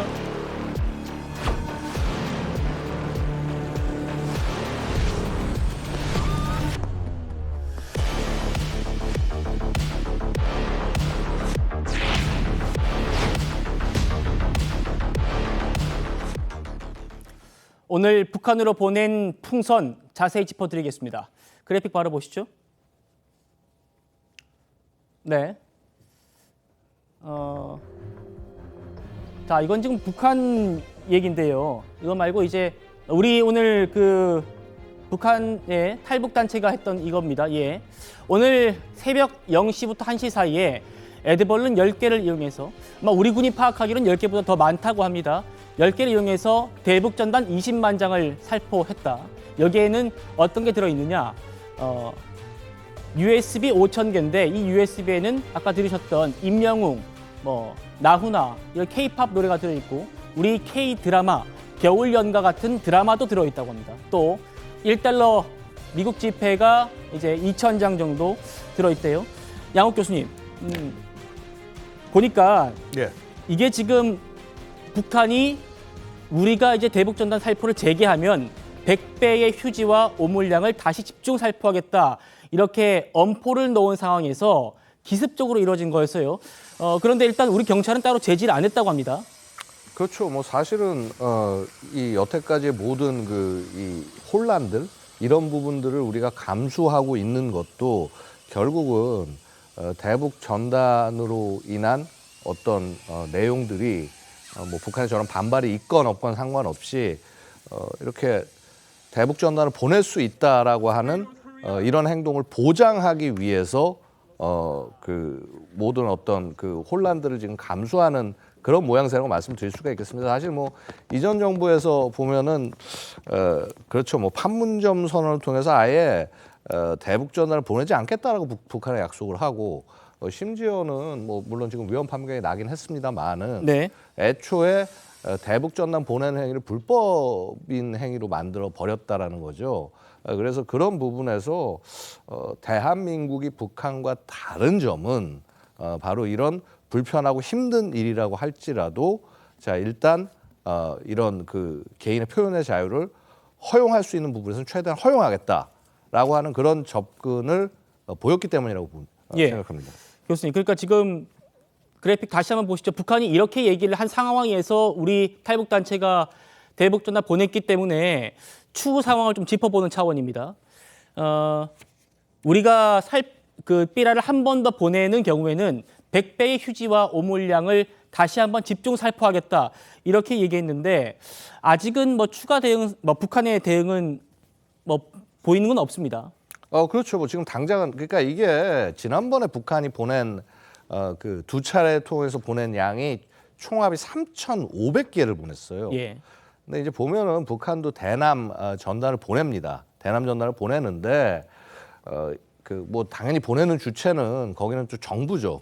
우리와 같은 어떤 민간 단체나 민간이 아니라 보내는 게 보통 1,000개였어요 연간. 이번에 굉장히 북한 나름 노력을 해가지고 해서 3,500개를 보냈다라고 이제 얘기를 했습니다. 실제 우리의 수거된 거는 뭐 이렇게 숫자가 그렇게 많지는 않았어요. 한 1,000개 정도가 되지 않아서 3분의 1 정도가 이제 도달을 한 거다라고 보여지는데 예. 1,000개를 준비하기에는 또 굉장히 북한도 나름 준비를 또 해야 될 겁니다. 그렇겠죠. 그래서 아마도 실제 북한의 반응이 보여지는 것은 조금 하루 이틀 지난 후가 되지 않겠느냐. 뭐 저는 일단 이 정도로 예상을 해봅니다. 예. 그러니까 지금 뭐 전단도 전단입니다만 USB가 더 위협적이라는 거 아닙니까? 저기에 우리 노래가 담겨 있고 드라마가 담겨 있고 그게 아마 탈북민들 증언으로도 굉장히 위협적이라는 증언들도 나오고 있는데 특히 북한의 젊은 세대들이 많이 본다는 거 아닙니까? 그러니까 이제 결국 그거죠. 이 소위 그 대한민국의 드라마 같은 것들을 보고 거기서 말투를 흉내내는 것들 같은 것들을 이제 전부 처벌한다거나 예. 뭐 사실은 이미 한 재작년 혹은 훨씬 그 이전부터 더욱 심해진 것이요. 예를 들어서 청소년들이 뭐 나만 말을 흉내를 낸다거나 혹은 방송 내용을 보거나 발각이 됐을 경우는 가족이 통째로 예를 들어서 뭐 평양 같은 좋은 지역에 있다고 한다면은 오지로 추방당하는 그런 일들이 벌어진다는 거죠. 북한 입장에서는 어쨌거나 이런 대한민국의 어떤 문화라든가 이런 자유로운 분위기 같은 것들이 자신들의 젊은 세대들을 북한 표현에 하면 오염시키지 않는 것이 자기들의 목적이다. 오염. 예, 그렇죠. 결국은 북한이 오물풍선을 보낸 것도요. 자기들 입장에서는 우리 쪽에서 보낸 뭐 USB라든가 이런 내용들이 자기네들 입장에 봤을 때 오염된 것이다, 오물이다. 그래서 되갚아주는 것이다. 자, 이런 논리로 북한이 저런 사실 국가로서 상상할 수도 없는 말도 안 되는 짓을 했다라는 것이죠. 자, 우리 탈북 단체가 보낸 그 USB에 나훈아 씨의 노래가 담겨 있다. 이런 건데 가왕 나훈아 씨 지난 4월 공연 때 이 김정은을 살찐 돼지라고 직격하기도 했었잖아요. 그 나훈아 씨의 노래가 들어가 있기 때문에 북한을 더욱 자극할 수 있다. 이런 지적이 나오고 있는데 송 변호사님, 저를 받아보면 북한이 굉장히 좀 위협을 많이 느끼나 봅니다. 그렇습니다. 그리고 그 나훈아 씨의 노래 중에 그 사내라고 하는 노래 있지 않습니까? 그 사내답게 살다가 사내답게 갈 거다라고 하는 가사로 유명한데 그 노래를 또 요새 북한의 젊은 층들이 뭐 어떻게 해서 듣게 됐는지는 모르겠습니다만은 많이 듣고 있고 그걸 북한에서 금지곡처럼 못 듣게 한다는 거 아닙니까? 그러면은 이런 USB가 북한 입장에서는 뭐 굉장히 위협이 된다고 생각할 수 있겠습니다만 그럼에도 불구하고 우리 헌법재판소는 이런 거 막으면 안 된다고 하지 않습니까? 네. 작년에 위헌 결정이 나왔고 이것은 표현의 자유에 있어서 굉장히 기묘하고 북한 주민들에게는 굉장히 절실한 것이다. 그래서 대한민국 정부가 민주주의 국가라면 우리나라에서는 반드시 허용해야 되는 것이다. 이렇게까지 헌법재판소가 얘기를 했어요. 그런 점에서 제가 봤을 때는 이런 대북 전단은 지금 막지 않는 것이 잘하고 있다 이렇게 생각됩니다. 그렇군요. 우리 정부가 이 탈북 단체에다가 뭐 전단 살포를 자제해달라는 요청을 하지 않았고 그 이제 논거도 변호사님 말씀하신 대로 헌법재판소에서 표현의 자유를 인정해야 한다라고 했기 때문에 그 표현의 자유를 보장하는 차원에서 이 탈북 단체에 자제해달라는 요청을 하지 않았다는 게 우리 정부 설명입니다. 오늘 현충일 추념식에서 윤석열 대통령도 최근 이 북한의 도발을 아주 구체적으로 언급하면서 단호하게 대응하겠다 이런 의지를 천명했습니다. 그런데 야당은 우리 정부의 지금 대응이 한반도 긴장 수위를 높일 뿐이라는 인식을 보이고 있습니다. 같이 한번 들어보시죠. 정상적인 나라라면 부끄러워할 수밖에 없는 비열한 방식의 도발까지 감행했습니다. 정부는 이러한 북한의 위협을 결코 좌시하지 않을 것입니다. 평화는 불종이 아니라 힘으로 지키는 것입니다. 거기에 우리가 맞장구 쳐서 북한하고 똑같이 에스컬레이팅 하면은 안 된다는 생각이죠. 얼레고 달래고 당과 채찍을 동시에 가져서 해야 되는 것이지 일반 보통 국가의 정상 국가로 보면 안 된다는 얘기입니다. 더 이상 좌시하지 않겠다. 평화는 힘으로 지키는 것이다. 오늘 대통령의 메시지 아주 북한의 강도 높은 경고로 들렸습니다. 호 대변인님. 네. 그런데 야당의 시각은 아주 달랐습니다. 어떻게 보십니까? 어르고 달래야 된다. 당근과 채찍을 함께 줘야 된다라고 말씀하시는데 문재인 정부에서 당근은 많이 준 것은 제가 분명히 알고 있는데 국민들이 다 아시죠. 채찍은 언제 줬는지 모르겠습니다. 어르고 달래서 당근만 계속 줘서 결과는 어떻게 됐습니까? 핵 개발이 이제 완성 단계에 이르러서 한반도를 완전히 초토화시킬 수 있는 핵무기가 만들어졌고 그것을 쏠 수 있는 심지어는 미국 대륙까지 쏠 수 있는 투발 수단, 미사일도 다 완성이 됐지 않습니까? 예. 그리고 우리 국민들, 우리 젊은 장병들이 북한의 목함지루에 발목을 다 잃었고 그리고 금강산 관광 갔었던 평범한 그 어머님이 총 맞고 돌아가시기까지 했습니다. 이런 일들이 일어나고 남북 연락사무소를 폭파시키기까지 하고 이런 일들 벌어지는 동안에 과연 그것이 평화가 지켜졌다고 말할 수 있는 것입니까? 우리가 힘을 보여주는 것은 힘 자랑하려는 것이 아니라 힘을 보여줘야 평화가 유지될 수 있기 때문입니다. 이번에 우리가 대북 확성기 하겠다라고 경고하니까 바로 오물풍선 멈추지 않았습니까? 예. 저는 이 남북 간의 상호주의가 있어야 된다고 생각합니다. 상호주의는 이 정부가 만든 것이 아닙니다. 1998년에 김대중 정부 때 처음에 상호주의 그때 도입한 겁니다. 그래서 우리가 비료 지원해주면 북쪽은 이산가족 문제 풀어라. 서로 오가는 것이 있어야지 그래야 평화도 유지되고 남북관계도 있을 수 있다는 것입니다. 저는 그래서 우리가 이런 힘을 보여주고 억제력을 보여줘야 이게 평화가 되는 것이지 과거처럼 김정은 위원장이 굉장히 싹싹하고 반듯하고 예의가 몸에 배있더라. 이런 식의 문재인 대통령이 회고록에 쓰신 이런 식의 그 왜곡된 인식을 가지고 어떻게 평화를 지키겠다는 것인지 저는 매우 의문입니다. 지금 호 대변인 말씀은 문재인 정부가 언제 채찍을 들었느냐, 어르고 달래고 당근 준 건 알겠는데 채찍 든 적은 없지 않느냐 이런 질문이셨어요? 답을 주신다면요?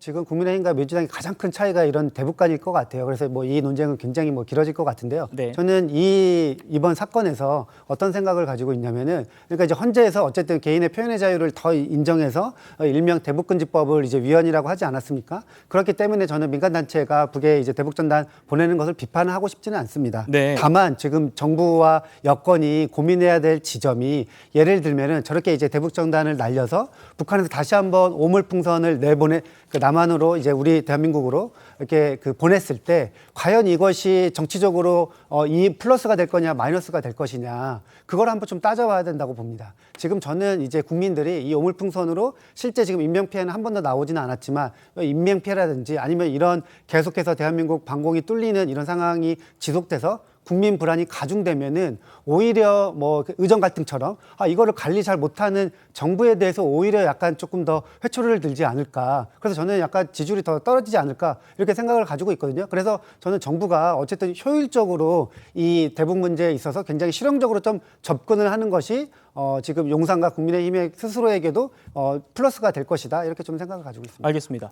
더 이상 좌시하지 않겠다. 평화는 힘으로 지키는 것이다. 라는 대통령의 공언처럼 실제로 우리 정부는 북한의 이 오물풍선 테러 이후 곧바로 9.19 남북 군사 합의를 효력을 정지하는 그런 카드를 꺼냈죠. 그리고 그 다음 날 죽음의 백조로 불리는 미공군 B-1B 전략 폭격기 폭탄 투하 훈련을 했습니다. 직접 만나보시죠.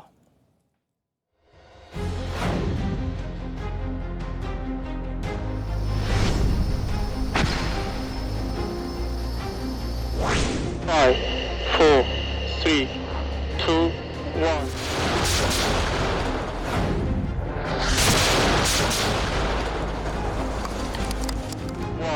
Wow, splash. 우리 공군의 F-15K도 동시에 실사격을 실시하여 북한의 어떠한 도발에 대해서도 즉각적이고 강력하며 끝까지 응징할 수 있는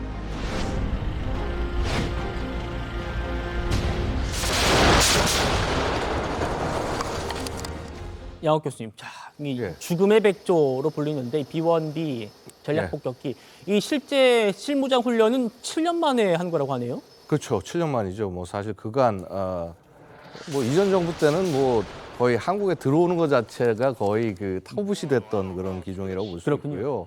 사실 뭐 지금 B-1B를 뭐 김정은이 가장 두려워한다는데 사실 미국이 꺼내드는 여러 가지 카드 중에서 되게 제가 볼 땐 되게 약한 카드 중에 하나라고 볼 수 있습니다. 미국이 가진 카드 중에 약한 카드다. 야, 왜냐하면은 사실 진짜 강한 것은 예를 들어서 B-2 스텔스 폭격기 혹은 이제 실전 배치되고 있는 B-21 폭격기 같은 것들은요 안에 핵 폭탄을 장착하고 이제 투발을 할 수 있는 그런 기종이고 B-1B는 핵은 투발하지 않습니다. 다만 뭐 날렵해 보이긴 하지만 꽤나 큰 덩치를 가진 기종인데 저 안에 이제 최소 16발의 2,000파운드짜리 폭탄을 장착을 하고요. 이제 저것을 떨궈 내리는데 사실 B-1B가 가진 가장 큰 장점 중에 하나는 적진의 침투까지 들어가서 정확하게 목표에 타격할 수 있다라고 하는 점이고요. 사실은 지금 B-1B가 투하할 수 있는 2,000파운드 폭탄은 우리 그 F-15K 같은 전투기 충분히 투하를 할 수 있습니다. 다만 이제 B-1B가 갖는 가장 큰 장점은 저것을 기체 하나가 무려 최소 16발 이상 정도를 갖고 있으면서 원하는 지역에 단번에 살포하고 갈 수 있다. 한 번에 뿌리고 갈 수 있다는 게 가장 큰 차이가 되는 것이고요. 그러니까 한마디로 이걸 보여주는 거죠. 뭐냐면 이제 실무장 폭격의 의미는 그동안 B-1 계속 왔다 갔다 해가지고 해서 한반도를 지나갈 때 빈속으로 나가는 것이 아니라 다 안에 저 안에 폭탄을 실제 떨굴 수 있는 폭탄을 달고 다 달아와서 자 너희가 혹시 나쁜 짓을 하거나 할 경우는 반드시 우리가 보복하고 반드시 그 어떤 대가를 치를 수밖에 없다라고 하는 것을 보여준 겁니다. 그러니까 한마디로 이 기체가 올 때마다 다시 한번 긴장해라라고 경고를 하는 것이죠. 굉장히 상징적인 그런 의미도 있는 무기네요. 그렇죠. 상징적일 뿐만 아니라 사실은 실제 지금 당장 쓸 수 있다는 걸 보여준 겁니다. 한마디로. 근데 아까 말씀 중에 나왔습니다만 김정은이 가장 두려워하는 무기다 이런 얘기가 있는데 왜 그런 겁니까 그거는? 그러니까 이제 김정은이 가장 두려워하는 무기라고 우리가 얘기하기 위해서는 역시 뭐 아까 사실 B-1도 해당할 수는 있습니다. 이제 왜 그러냐면은 미국의 그 B-1 뭐 혹은 이제 그 구형인 B-52 그다음에 B-2 이 폭격기들에는 세계 최대 규모의 재래식 폭탄이 장착이 됩니다. 슈퍼 벙커버스터라는 폭탄이 장착했는데 이게 폭탄 무게가 14톤입니다. 그래서 이게 이제 떨어지면은 김정은이 아무리 지하 벙커 뭐 한 200m 들어가 있어도요. 그거 뚫고 들어가가지고 지하 200m까지 뚫고 들어가서 김정은의 지하 벙커가 아무리 깊어도 그걸 다 뚫어낸다는 겁니다. 뚫어낼 수 있습니다. 그러니까 자, 그런 것들을 갖고 오기 때문에 게다가 이제 저 기체들이 전부 이제 그 뭐 예를 들어서 미국의 정보 당국이나 이런 것들이 제공해주는 정확한 정보를 바탕으로 해서 목표를 진짜 그 한 치에 오차도 없이 떨어서 내릴 수 있기 때문에 그야말로 어찌 보면 저 기체가 작전을 수행하면 참수 작전이 되는 거죠. 그래서 당연히 김정은 입장에서는 저런 기체가 올 때마다 뭐 이렇게 쭈뼛쭈뼛 이렇게 좀 그 뭐라고 그럴까 온몸이 좀 이렇게 소름이 끼치지 않을까. 그러니까 기본적으로 저런 요즘 능력들이 굉장히 발달돼서 저런 사실은 이제 아마 JDAM이라고 해서 GPS 이제 유도 폭탄을 떨궜을 텐데 이게 요즘은 이동 표적까지도 공격이 가능해요. 그러니까 김정은이 차를 타고 가고 있다. 그 위에도 떨굴 수 있다는 거죠. 그래서 이런 부분들이 좀 북한에게 좀 경고가 되기를 바랄 뿐입니다. 알겠습니다. 이 비원비 폭격기가 왜 김정은이 가장 두려워하는 무기인가 잘 설명을 들었습니다. 다음 주제 넘어갑니다.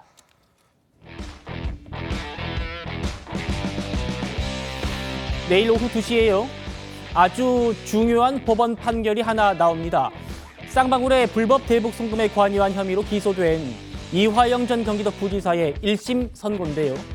이게 사실상 이재명 대표의 운명을 가를 판결이 될 수 있습니다. 목소리부터 들어보시죠. 이미 검찰에서 객관적인 자료를 통해서 그러한 술자리 회유가 없었다는 점을 명확히 밝혔고 민주당에서도 그 이후에 이에 대한 어떠한 반박도 제시하지 못하고 있는 상황입니다. 어느 검사가 회유를 할 수 있단 말입니까? 검사가 이화영 부지사에 대해서 자신의 인생을 걸 수가 있겠습니까? 야당 대표를 그야말로 죽이기 위해서 정치 검찰의 국정원 비밀 보고서에 명시된 쌍방울 주가 조작 사건을 대북 송금 사건으로 둔갑시키고 검찰청 안에서 연어 술 파티를 벌이며 진술을 조작하였다는 의혹을 그냥 아무 진상 규명도 없이 덮자는 것입니까? 자, 이번 재판 저희가 많이 다뤘는데요. 정말 황당한 일이 많이 벌어졌던 재판이었습니다.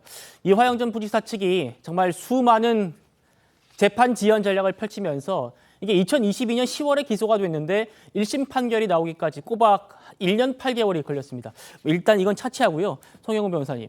지금 최대 관심은 아무래도 이화영 씨의 다른 혐의들보다 대북 송금 혐의일 텐데 민주당의 최근 움직임이 예사롭지 않거든요. 그렇습니다. 그 전무후무한 특검을 발의를 했죠. 6월 7일에, 그러니까 내일 선고가 예정되어 있는데 6월 3일에 특검법을 발의를 해서 지금 판결이 임박해 있는 사건에 대해서 사실상 뭐 재수사를 한다든가, 그 다음에 소위 이화영 씨가 주장한 그 술판 의혹에 관해서 뭐 검사들을 수사할 수 있는 그런 류의 특검법을 발의를 했습니다. 이게 우리 헌정사상 이런 류의 특검법안이 있었는지 저는 아무리 생각해도 기억이 나질 않고요. 예. 이렇게 민주당이 무리를 하는 배경에는 그 이화영 전 부지사의 변호인이 공개된 법정에서 그런 이야기를 했죠. 이화영 부지사의 유죄는 곧 이재명 대표 유죄다. 이런 이야기를 했는데 네. 그것 때문에 결국에는 1심 판결에서 그 이화영 부지사의 특히 외국환 거래법 혐의, 외국환 거래법 위반 혐의가 유죄로 선고될 경우 이재명 대표에게 미칠 영향, 또 여러 가지 그 술판 논란을 주장을 하면서 자기가 자백했던 진술에 대해서 임의성이 없다는 취지를 주장했는데 그 주장이 깨질 경우에 미칠 영향, 이런 것들을 미리 차단하기 위해서 무리를 하고 있는 것이 아닌가 그렇게 보여집니다. 알겠습니다.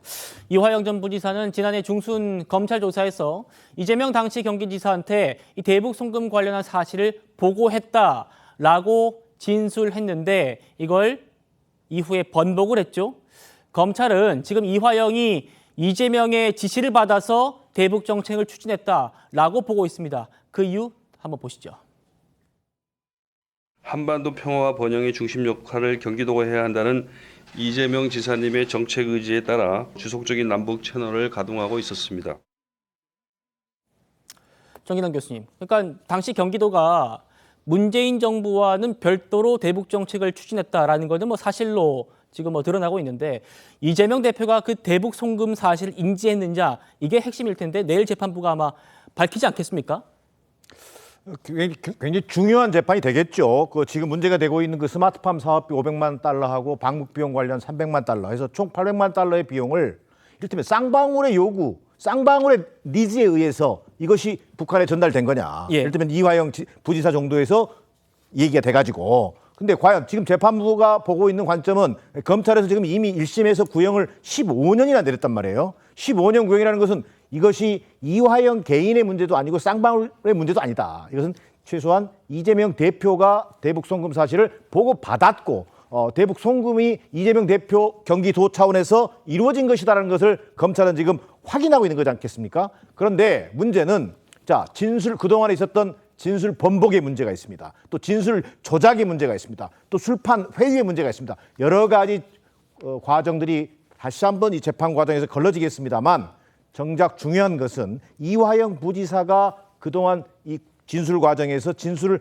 번복한 사실이 네. 결국 내일 그 1심 선고에 양형에 상당히 불리하게 작용할 가능성이 크다는 점에서 예. 이것이 이재명 대표의 어떤 대북 송금 사실의 어떤 인지 여부까지 연결될 수 있는 고리가 만들어질 수 있다는 점에서 대단히 심각하게 야당에서는 지금 보고 있는 상황입니다. 자, 정기남 교수님께서 다른 포인트도 말씀 주셨어요. 호준석 대변인님. 그러니까 이겁니다.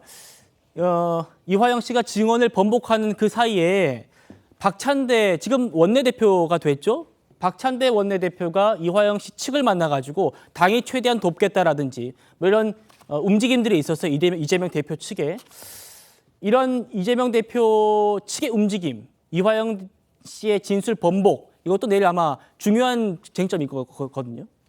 이 불법 대북 송금은요, 정말 심각한 사건입니다.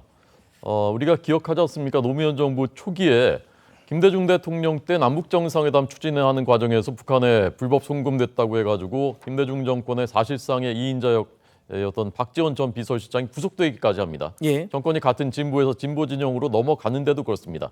그런데 그때는 남북 정상회담이라는 그런 어떤 명분이 있었던 일이지만 이 경우는 지금 이재명 대표의 사실상 대권 가도를 위해서 이재명 대표 북한 가게 하기 위한 목적으로 이런 일이 벌어졌느냐 안 벌어졌느냐 따지는 것이지 않습니까? 이것이 사실이라면 정말 굉장히 심각한 문제입니다. 그러니까 지금 민주당이 특검 얘기까지 하면서 이것을 계속 압박하고 또 회유를 하는 것 같은 그런 정황도 보이고 결국은 그 부지사 이화영 부지사가 진술을 번복하고 이런 것들이 벌어지고 있는 것입니다. 저는 이제 그 재판부가 과연 이 이화영 전 부지사의 진술이 번복된 것을 어떻게 판단할 것인가. 우리가 이제 참고할 수 있는 것이 과거에 이제 한명숙 전 총리 사건 때 그때 재판 때 한만호 씨라는 그 돈 줬다는 사람이 검찰에서는 줬다고 진술했다가 나중에 그 이제 번복하고 이런 일이 있었는데 결국은 재판부가 대법원이 인정을 했습니다. 돈을 준 것으로 인정을 했단 말입니다. 예. 그때 이제 그 두 가지 근거였는데 첫 번째는 그 진술이 한만호 씨의 진술이 처음 진술이 본인의 경험이나 이런 것들에 의해서 굉장히 자연스럽게 느껴졌다라는 겁니다. 우리가 사람의 말을 들으면 그 말이 진실인지 아니면 뭔가 짜내서 거짓말을 하는 것인지 그것은 본능적으로 저는 우리가 다 느낄 수 있다고 생각합니다. 네. 둘째는 그 진술을 뒷받침할 수 있는 검찰이 각종 자료들, 그다음에 기록들 이런 것들을 뒷받침해서 제출한 것이 결국 진실이냐 아니냐를 갈랐었던 것입니다. 저는 진실을 진실이 아닌 것으로 만들거나 진실이 아닌 것을 진실로 만드는 일은 굉장히 어렵다고 생각합니다. 그래서 결국은 전 진실이 밝혀질 것이라고 보고요. 그런 그 판결에 거의 진실에 입각한 판결이 내려질 것이라고 생각합니다. 알겠습니다. 이번 사건의 또 다른 핵심 인물이죠. 김성태 쌍방울그룹 전 회장인데 이재명 대표를 위해서 내가 북한에 돈을 보냈다라고 모두 인정한 상태입니다. 그리고 민주당이 지금 제기하고 있는 회유 의혹들은 모두 사실이 아니다라고 강하게 반발했는데요. 이화영 전 부지사의 부인 목소리까지 저희가 모아봤습니다. 검찰에서 변호사한테 어떤 조언을 했을 것 같아요. 이렇게 네가 이재명 방북 그거를 불면은 이거는 이렇게 해주겠다라는. 김성태가 부지사님한테 너 이재명은 이미 끝났다. 충성 다해봤자 너만 죽는다. 이렇게 계속 어르고 달라고 한 거예요. 검찰 쪽에서 진술에 대한 어떤 회유 그런 걸 좀 보시거나 회유를 좀 당하신 적 있으실까요? 전혀 뭐 그런 건 없고요. 검찰청사 안에서 회장님이 검찰에 협조해라 회의를 했다고 하는데 그런 적은 없고요. 거꾸로 이화영이가 탁자치고 소리 지르고 그 한두 번이 아니야. 민주당은요, 뭐 검찰이 이재명 대표를 기소하려고 이화영 전 부지사를 회유했다라고 보고 있죠. 이재명을 표적 수사하고 있다는 겁니다. 이후에 이 술판 회유 의혹을 담은 특검법까지 발의한 상태인데 여권 반응을 한번 들어보시겠습니다. 쌍방울 대북 송금 및 주가 조작 사건과 관련해서 이재명 당시 경기지사와는 전혀 무관한 사건이었다라고 하는 진실을 밝히고자 합니다. 이 문건에 의하면 이재명 지사는 적극적으로 방북을 시도한 자체도 나타나지 않습니다. 오로지 이재명 대표에게 조여 들어오는 수사와 재판을 받기 위한 이재명 방탄특검법이라고 밖에 볼 수 없습니다. 여행 장관님, 뭐 정치권도 내일 아마 재판에 굉장히 관심이 많을 듯합니다. 네, 지금 민주당에서는 이제 이화영 특검법이라고 발의를 해놓고 이 문제에 대해서 굉장히 이제 뭐 심각하게 좀 바라보고 있는데요. 근본적으로 그런 이유 중에 하나가 사실 이 대북 송금 사건 같은 경우에는 상당히 정치적이다. 왜냐하면은 그러니까 이재명 지사의 방북 비용을 받았다는 측이 북한이거든요. 만약에 예. 이분이 북한이 아니라 남한 측이라면 불러서 이게 이재명 방북병 맞냐 이렇게 물어보면 되는데 돈 받은 측이 북한이기 때문에 사실은 이 부분은 이하영의 진술밖에 의존할 수밖에 없는 상황인데 이하영 측 진술이 한번 번복됐기 때문에 여기서 이제 민주당은 검찰 측이 약간 뭔가 회유 압박에 의한 것이 아니냐. 그리고 지금 계속 저희가 화면에서 봤지만 지금 김성태 전 회장도 피의자거든요. 네. 근데 이분은 약간 뭐 어떻게 보면 약간 자유의 신분처럼 오히려 피의자인데 검찰이랑 같은 한 팀처럼 보이기 때문에 민주당이 여기서 굉장히 예민하게 반응하는 것이다. 이런 말씀을 좀 드리고 싶습니다. 그 말씀을 들은 김성태 전 회장 측에서 또 반발을 하거나 또 그럴 수 있을 것 같은데 어쨌든 내일 재판 오후 2시입니다. 저희 정치다에서 집중적으로 또 살펴드리겠습니다. 다음 주로 넘어갑니다.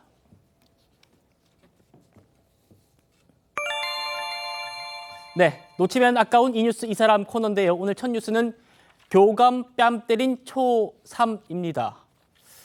자, 아무리 교권이 무너졌다지만 정말 충격적인 일이 아닐 수 없는데요. 우리 초등학교 3학년 학생이 10살입니다. 10살짜리 학생이 교감 선생님의 뺨을 때리고 침을 뱉고 욕을 하는 모습이 고스란히 영상으로 찍혔습니다. 만나보시죠.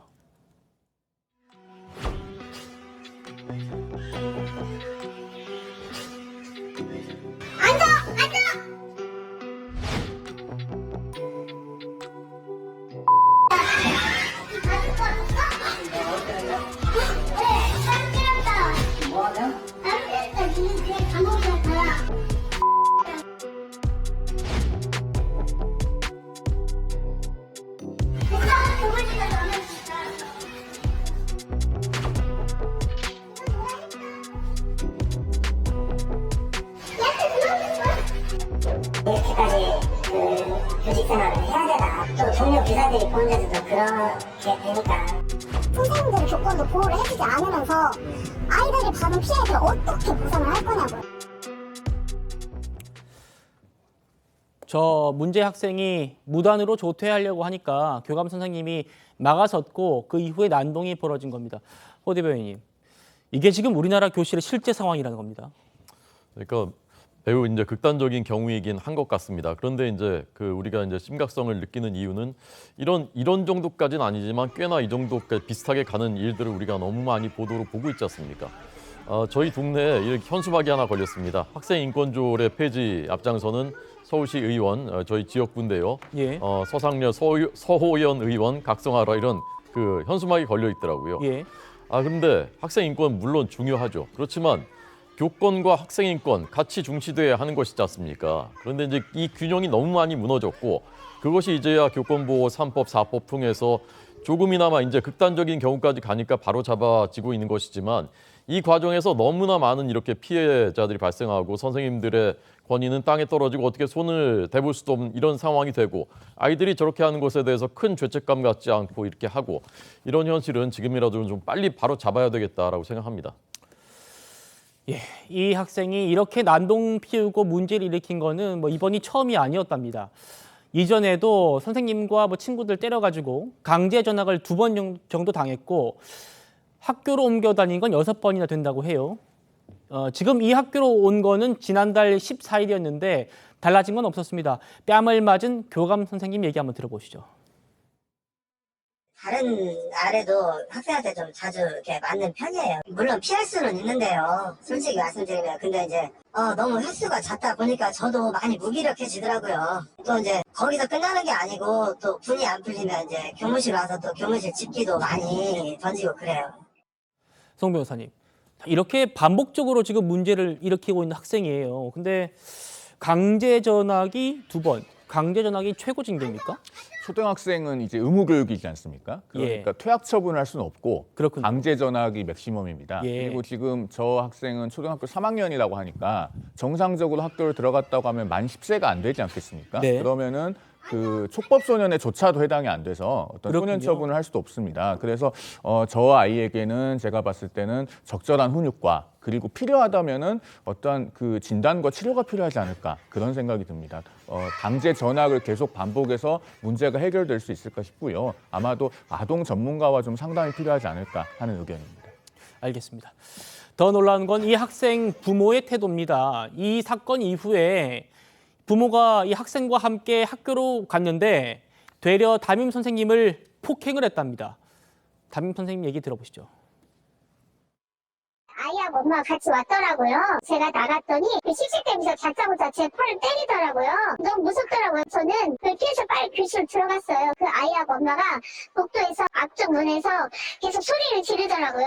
왜 우리를 때렸어? 저는 이제 정신없었는데 아이들이 저 엄마가 라고 왔어요. 막 이런 말 해주더라고요. 그런 욕을 하는 게 결국은 어머니한테 들으셨지 않았을까 싶어요.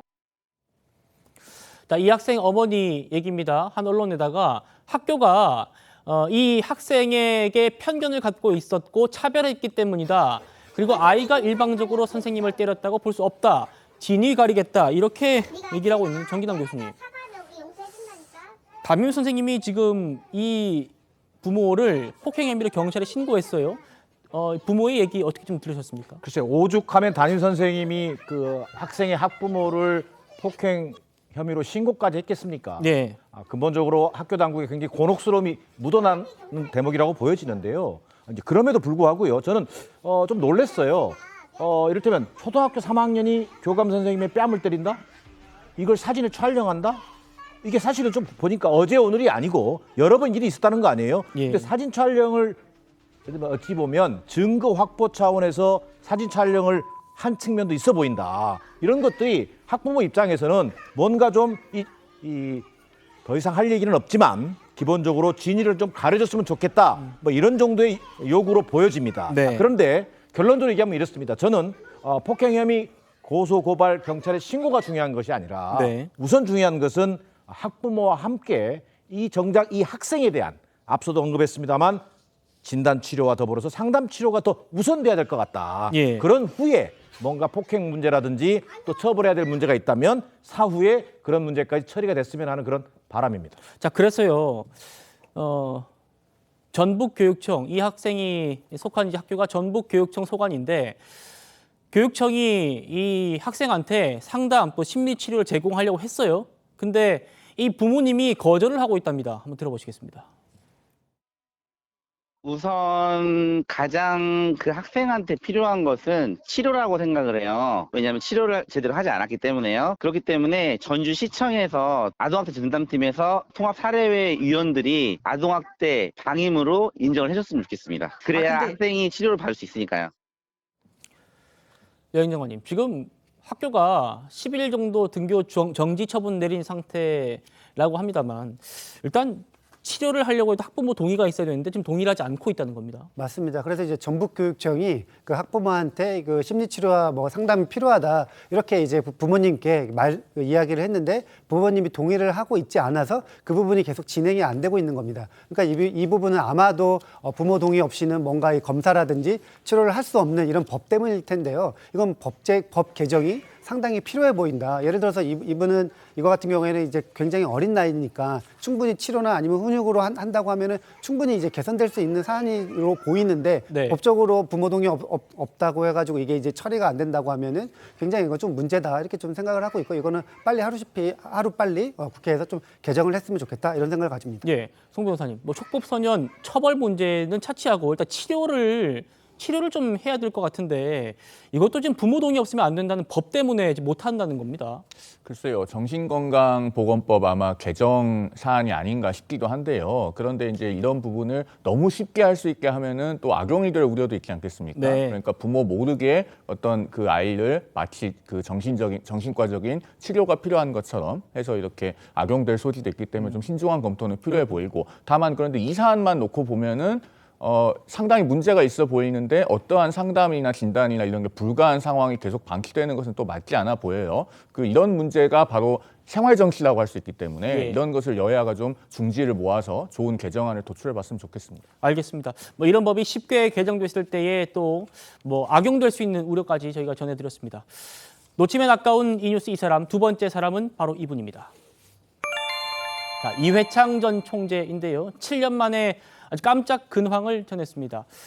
여권의 대선 후보까지 지냈죠. 별명은 대쪽. 이회창 전 한나라당 총재. 지금 이 사진인데요. 국민의힘 정연욱 의원, 이번에 부산 수영구에 당선된 분인데 본인의 SNS에 최근에 그 이회창 전 총재와 찍은 사진을 공개를 한 겁니다. 호 대변인님, 네네. 지금 한 7년 만에 얼굴을 좀 드러낸 것 같은데 예전에 그 DJ 출입하셨지 않습니까? 그때 이제 맞수가 이회창 전 총재 아닙니까? 그때 청와대에서 영수회담 굉장히 여러 번 했었거든요. 예.